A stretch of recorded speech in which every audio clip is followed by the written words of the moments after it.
Hey guys, thanks for checking out our Shoulder Health Athlete Workshop. So for CrossFit athletes and fitness athletes as a whole, the shoulder tends to be one of the most commonly injured areas, and we want to take a few minutes and help you understand what we need from a mobility, a strength, and a technique perspective with a lot of the common movements performed by CrossFit athletes so that you can get ahead of shoulder injuries and overall improve your performance. All right, so when we break out shoulder health, we're gonna first talk about our vertical movements, both vertical pushing and vertical pulling movements, and what we wanna see from a mobility perspective and the big hitters from a technique perspective, that if you have these technique issues, we very commonly see that associated with shoulder injuries. And then we're gonna transition to our horizontal movements, our dips, our bench press, our push-ups, those sorts of things. So let's start with our vertical pushing and pulling movements and with mobility for those two. Because like I said earlier, the CrossFit athlete has to take their shoulder through more range of motion than we typically see in so many other sports. If you're a bodybuilder, you're typically doing like arched back pull-ups where you don't take the shoulder through full range of motion, or you're doing lat pull-downs where you're seated and you're pulling a cable at this slight angle. So the shoulder tends to not see that full 180 degrees if you're in more of that bodybuilding space. And so we do see a lot of people with stiff shoulders impacting their positioning and leading to the shoulder having more stress put on it. So we're gonna start there. So here's our favorite test for shoulder mobility. So Pamela's gonna sit with her back against the upright of this rig. So let's go on the inside of this. All right here.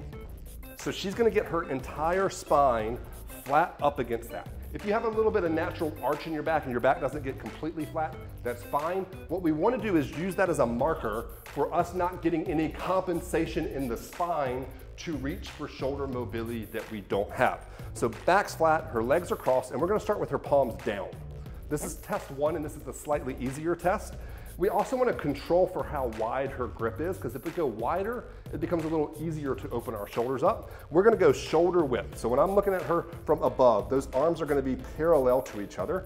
Her elbows are going to stay locked, back flat, and we're going to see, can she open her arms up enough that that PVC pipe makes contact with the upright? If so, we pass test number one, and we want to go on to test number two. Test number two is really tough. So she's going to keep the exact same grip width, and she's going to flip her hands upside down. That external rotation of the shoulder with her hips flexed really challenges lat flexibility, and we want to do the exact same test. Can she keep those elbows locked out and open up? Lat flexibility is so important for the CrossFit athlete. When the lats are stiff, when shoulder flexion is at all limited, we tend to see people get into really awkward positions with their kipping movements as well as their overhead squat performance. From there, that's looking at just, can we open the shoulders up? But we have to also appreciate that the upper back is really important. If we have a stiff upper back that can't extend and get upright, it's going to naturally bring us into not having a full good overhead shoulder positioning when we talk about our barbell lifts, our kipping lifts, our handstand work. So we're going to test thoracic spine mobility. And we like to do this with this lumbar locked thoracic rotation test. So she's going to go down on all fours. Oh, right. Then Pamela's going to sit her butt back on her heels. So all the way back, her forearms are going to go together right in front of her knees. I forgot this one. And then elbows go down on the ground. This is going to be a little tough for you to see in this live version, but inside the Facebook group, I will put a link up to our mobility checklist that will take you through more tests than just these to help you really pinpoint some stuff, but this is a good quick screen.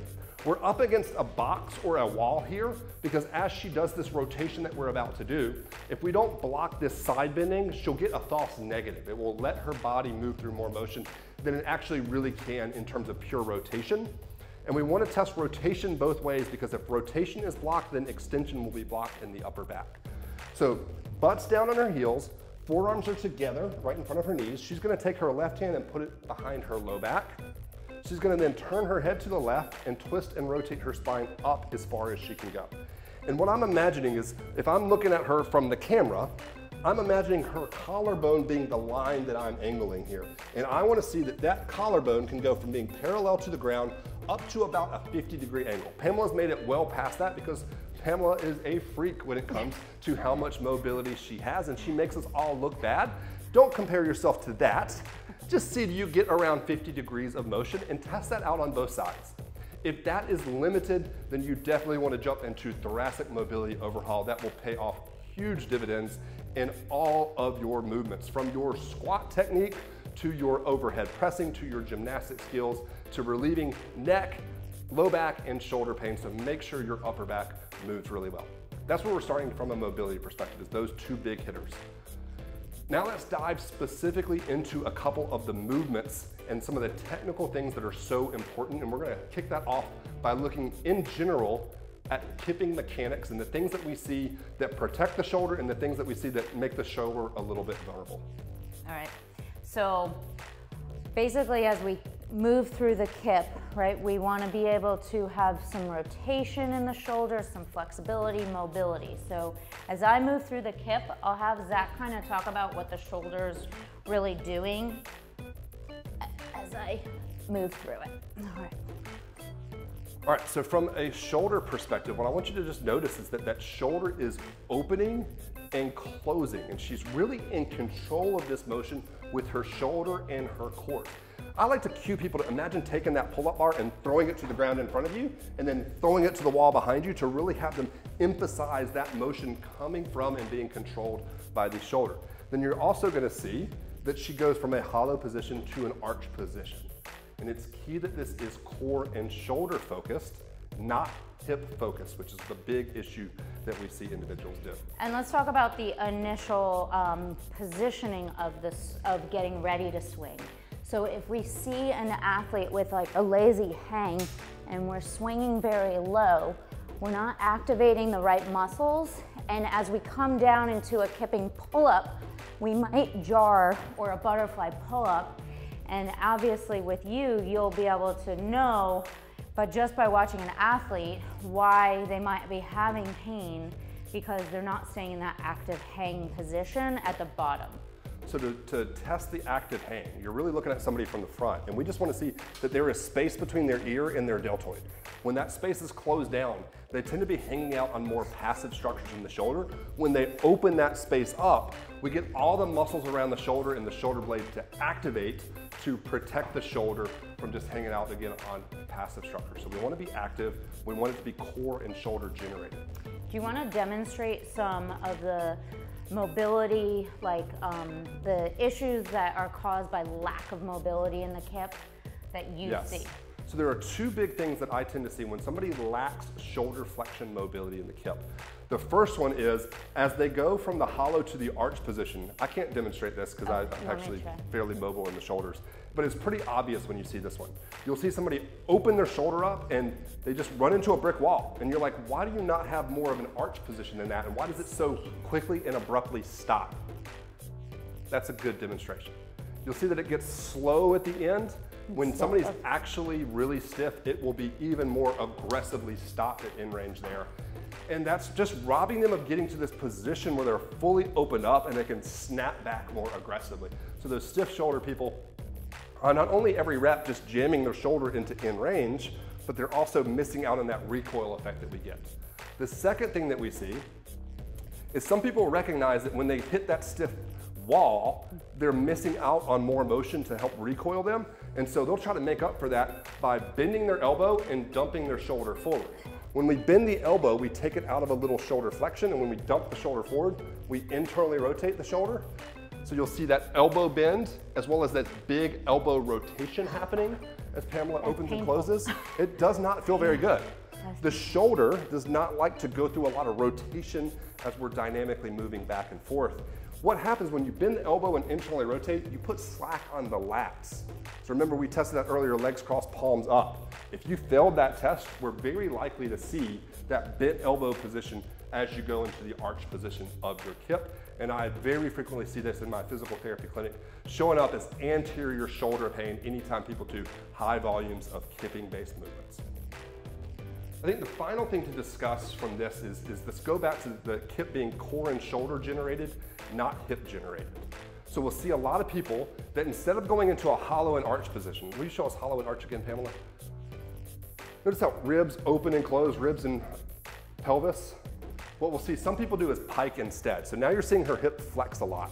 And what you'll notice is that her entire body is actually going to start to kind of pendulum back and forth underneath the rig. That's going to create and generate a lot of force being thrown up on the shoulder that becomes much more difficult for the shoulder to control that motion. And again, you'll see people that have a hip generated kip show up with a little bit of shoulder pain. I actually want to show you a test for coaches or athletes to see, are they hanging, or are they generating their power through active shoulders, or are they generating it through like more of the hip pendulum? So I'm gonna start a swing, and and you just clap, tell me when to stop on a dime. So when I clap my hands, Pamela's gonna stop. All right, now do it.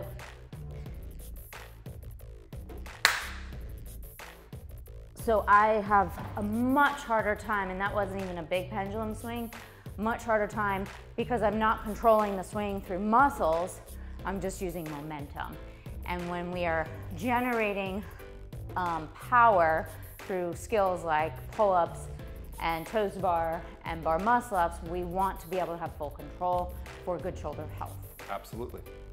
All right, so that is the kip. Let's transition that now to the overhead squat and positions that we want to see in the overhead squat or the snatch, because I tend to see most shoulder injuries get aggravated with vertical pushing and pulling exercises, which we just covered, and then secondarily to wide position barbell overhead movements being the overhead squat and snatch. So first, let's start with grip width. I know this is going to be pretty basic, but I want to make sure that everybody's in the right position from a grip width perspective. And when we're talking about transitioning to the snatch, we want to have a wide enough grip that that bar is going to not hit our pubic bone, because that is really painful on the pubic bone. We want it to hit really low on the abs. So the test that we do is we flex our hips up and grab the PVC pipe with straight arms. And that for most people is going to be wide enough that they could do a full pass through, so that if they had to bail on the overhead squat or snatch, they are not so narrow that they can't complete a full pass through. And now we just threw a lot of weight overhead, and something's got to give if that bar is coming behind us. And it's probably not going to be the barbell snapping in half. It's probably going to be your shoulder getting stretched into positions that it really doesn't want to be in. So wide grip that has that bar touching above your pubic bone and lets you do a full pass through. If you're stiff, you might go a hair wider.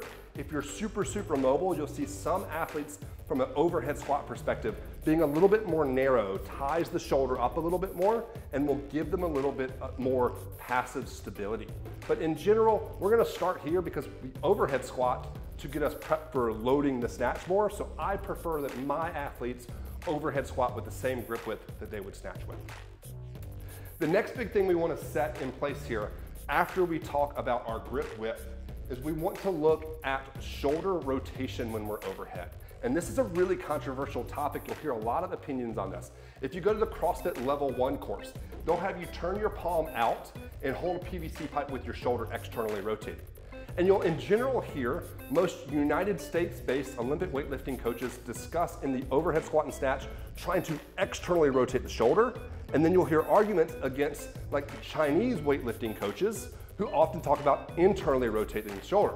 And there's a huge debate over which one is right and which one is wrong. The funny thing is that everybody's doing it the exact same way. So Greg Everett of Catalyst Athletics wrote a fantastic post where you can see side-by-side pictures of people overhead squatting and snatching, Olympic weightlifters from all over the world. When you're holding a stiff barbell overhead, you cannot maximally externally rotate your arm, and you also can't maximally internally rotate it as you're holding that with a strong grip.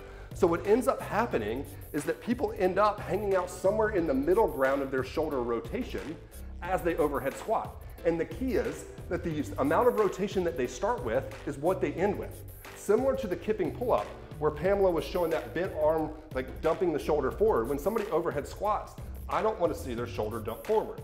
I want to see that the angle that they're at when they start is the same angle they're at when they're in the bottom. And whether we cue external rotation or internal rotation, really all we're cueing is applying pressure to the bar to stabilize the amount of rotation that they start with. I love what you just said about like the start position should be the position where you go down the entire way. So as watching yourself, if you video or as coaching, that's a great way to understand if that athlete's continuing good shoulder mobility positioning. This goes back to the lats again. So when we overhead squat, arms overhead, hips are flexing, which challenges our lat flexibility the most. So a lot of times when we see that rotation changing, a lot of times it's lat flexibility. Sometimes it's people just needing to be cued to do a better job of stabilizing the bar a little bit. So that's shoulder rotation. The next thing that you'll actually see a lot of people argue about is where the shoulder blades are going and what we should cue athletes to do with the shoulder blade during any overhead pressing movements. You'll hear a lot of people discuss trying to pull the corners of the shoulder blade, the top inward corners together. You'll hear other people talk about pulling the shoulder blades down and back. I never cue anybody to do anything at all with their shoulder blades. I certainly don't cue them to pull their shoulder blades down towards their back pocket, which somehow is still a cue that is very commonly given. But when you look at somebody, if you have a friend take their shirt off and you have them raise their arm overhead, what you'll notice is as they go overhead, your shoulder blades, your scapula actually upwardly rotate. That's a naturally occurring thing that helps clear space for you to get all the way overhead. If you pull your shoulder blades down and back and you try to lift overhead, your motion will be dramatically limited. So we don't want to do that. That's the opposite of what we want to do. But I don't think we need to cue this with anybody. The cue that I give is get that bar overhead. Pamela, imagine there is a giant pile of bricks on top of this bar. Don't let it come crashing down in your head. So she's not shrugging her shoulders up to where she closes down this space, but she's also not letting the bar push her all the way down. She's kind of in the middle there. She's meeting it with active resistance. She's keeping the shoulder in an active shoulder position, just like we talked about in the kipping breakout as well. So that is shoulder rotation, grip width, and active shoulder. The final thing that I think is really important to note with the overhead squat is the angle of the torso when we overhead squat. So the more forward lean the torso is in the overhead squat, the more extreme of a shoulder position we have to go into. The more upright the torso is, the more stacked we can keep that barbell. And we want it to be more stacked. More stacked means we're able to rely more on bony anatomy and we have better joint stability overall. So what we like to look at with individuals is some people that have really stiff ankles won't be able to drive their knees forward and they'll have to sit really far back in their squat, torso forward.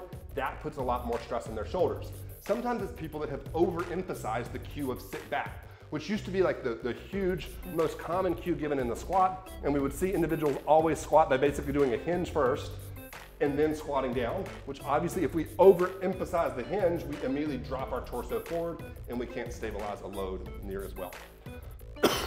Finally, we will see some people with really long legs get into a weird situation where that does force them to lean forward, further forward. If you fall in that camp, go to my YouTube and search for long leg squat solutions on the Barbell Physio YouTube channel, and I've got some great tips for you there that's a little bit outside of our scope of what we want to cover today. So that's the overhead squat or snatch and our basic vertical pushing and pulling breakouts there. Anything else on that? Yeah, no, just with handstands, the same cue. It's kind of like don't let gravity win. So again, you're just actively pressing down through the ground as opposed to actively pressing the PVC or barbell as well. So I think that's a good translation into the gymnastics handstand skills as well. Great. So let's move to our more horizontal pushing movements. So we're not going overhead. Now we're talking about the push-up, the bench press, and dips, and what we want to see from a shoulder mobility perspective there and technique perspective. Let's start with the push-up. The mobility test that we're going to do for all of these is going to be the same. Number one, we talked in our last breakout on upper back mobility. That will apply here as well, but we're not taking the shoulder into flexion with these movements. We're now taking the shoulder into extension. So we want to make sure that we have an adequate amount of shoulder extension. So the test that I like to do, Pamela is going to be perpendicular to the camera here. So arms are going to be straight out in front of her. Yep, she's going to make a fist. So we're going to basically imagine that she's holding a dumbbell or she's holding rings that she's doing ring push-ups on. She's going to pull her shoulder blades back towards each other and then bring her arms back. And what I want to see is, can she get to this point here where her elbow gets to her stomach or past? If so, she has enough shoulder extension to go through those movement patterns without having to compensate with her shoulder blade. So we'll see in all of these movements, a lot of individuals that are stiff in the shoulder extension, they'll dump their shoulder forward, similar to what we talked about in the overhead squat, the kipping pull-up. That dumped shoulder position tends to put a lot of stress in the anterior shoulder. So do that test really quickly to assess if you have the extension that you need to for those movements. And then we could go into actual technique components there. Technique components of the push-up. Yep. Anything you want to mention there? We're just learning how to, I think, not just load our shoulders all the time and add other muscles to engage to protect the shoulders. Yeah. So, yeah. So the big thing I like to look at from a push-up perspective is somebody's arm angle relative to their body. You tend to see people that are a little weaker in their triceps and a little stronger in their pecs go really wide with their elbows. You'll see the same in like the bench press where people go wide bench press and that hits their pecs a little bit more. The issue with that is that if you are much stronger through the shoulders and pecs and weaker in the triceps, you always do that, we do tend to see that be correlated with a little bit of shoulder pain. So if you always find yourself kind of in a T position in your push-ups, you might want to do some extra tricep-based strength work or look into a program like gymnastics-based pressing that will translate to all your gymnastic skills, but it's really going to build up the backside of the arms that are so important for the CrossFit athlete. If we go super narrow with our elbows, like a close grip push-up, that's a great way to train the triceps, but it does put a little bit less of the emphasis on the pecs and the shoulders. So what tends to be the best position for most people is in the middle. So with their arms at about a 45-ish degree angle, if I'm looking at Pamela from the top and her body was a straight line and her arms were another set of lines, Pamela's positioned like an arrow rather than like a T or an I. That tends to be the best position for people there. Beyond that, the push-up not incredibly technical in nature. We'll add a few things to it when we talk about the bench press and we talk about the dip, especially the dip. The bench press is going to be pretty similar there. Same mobility requirements, same discussions when we talk about elbow angle, where we change a little bit of where the load goes based on that. But one really important thing with the bench press is we really want to emphasize the shoulder blades getting pulled down and back. So the exact opposite of what I talked about earlier with the overhead press. We are stronger and more stable when we lock shoulder blades into position. So the cue I tell people to do is they get set up on the bench, they're holding the bar, they haven't unracked it. I want them to pull their shoulder blades down and back, open their chest up, and think of trying to put pressure through their upper back the entire time they're doing the bench press. That will create a stronger position for them to do horizontal pressing off of when it comes to the bench press. Nice. Now, we'll move to the dips. The dip. The dip has a few more things from a technical component that are important to look at. Here on the bench. So let's look at a nice dip that's tall. The rings are gonna stay by his side and he's gonna come back up. All right, come down. So for the best shoulder health, that is a great dip position. One, you're distributing your weight like we talked about through the skeletal system. Two, you're keeping the mass of your, the mass of your weight underneath your body, just like we talked about in the overhead position. If we get too far behind us, Zach's gonna show us if the rings are too far behind us, all of his body weight is being supported right here. Go ahead and come down. That is no good. So that is very painful for the shoulder, even just with the box, that's painful. So what we'll tend to see is athletes, as they come down, they push the rings behind them. So go ahead and do that. That's what I'm gonna look for. Where are the rings in relation to the line of their hips and shoulders? We pretty much want that straight line between the hip and the shoulder. So let's talk about the chest now. So there's two reasons we don't wanna really dump the chest. One, we wanna catch in a much taller position for the ring muscle up. So if Zach were to dump the chest, you'll see his hips aren't moving as far down and his chest is way in front, which makes it much harder to dip up, and that puts, again, a lot of strain on your shoulder. If his hip is staying more static and he's just kind of folding a little bit, that's also not building good strength to pull your whole body up and then transition into the dip. So we want the athlete to be able to move the whole body up and down during the dip position to build the right strength in the shoulders and also better positioning. Anything you want to add? Yeah, I see people that do that especially from like the bodybuilding world, they want to do that forward dip position because they're really strong in their pecs and a little bit weaker in their triceps, and that leverages pec strength a little bit more. But when we transition that to the muscle up, we don't want them catching like this. They're going to have a tendency to over-rotate and have a hard time slowing themselves down to then go into the press, versus if they practice their dip where they're catching upright, they'll tend to, in that transition period, also catch more upright in a better position to perform the dip portion of the muscle up. And just to add one more thing, the most common question I get is how low should I go in the dip? And extreme range of motion is amazing. You should go as low as your body can support that weight safely, because we do want to work a full range of motion. That's how you get better. That's why we squat more through depth, and that's how you get stronger. But again, when we catch in the bring muscle up, it's more efficient to catch tall. Yep. And if you have that strength of that extreme range of motion, you'll have that strength to really hold that taller position. Thanks so much for checking out our shoulder health workshop. Let's look at some programs that will help you with your shoulder health. All right, so we talked about a couple of different things from a mobility perspective. If you struggled with that overhead mobility program or test, you want to check out our overhead mobility overhaul. If you struggled with that upper back thoracic rotation test, then thoracic mobility overhaul. Then from a general strength perspective, Bulletproof Shoulders is one of our most popular programs to build strength and stability in the shoulders so that they're just overall healthier and ready for harder, higher level movements in the CrossFit space. Then of course, we've got over 30 different programs, gymnastics and strength-based, to help you reach your specific goals. Everything from pressing mechanics, gymnastics based, if you struggle with your foundational strength for things like push-ups and dips, all the way up to things like our bar muscle up overhaul, bar muscle up endurance program. So we have stuff to cover you no matter where you are right there.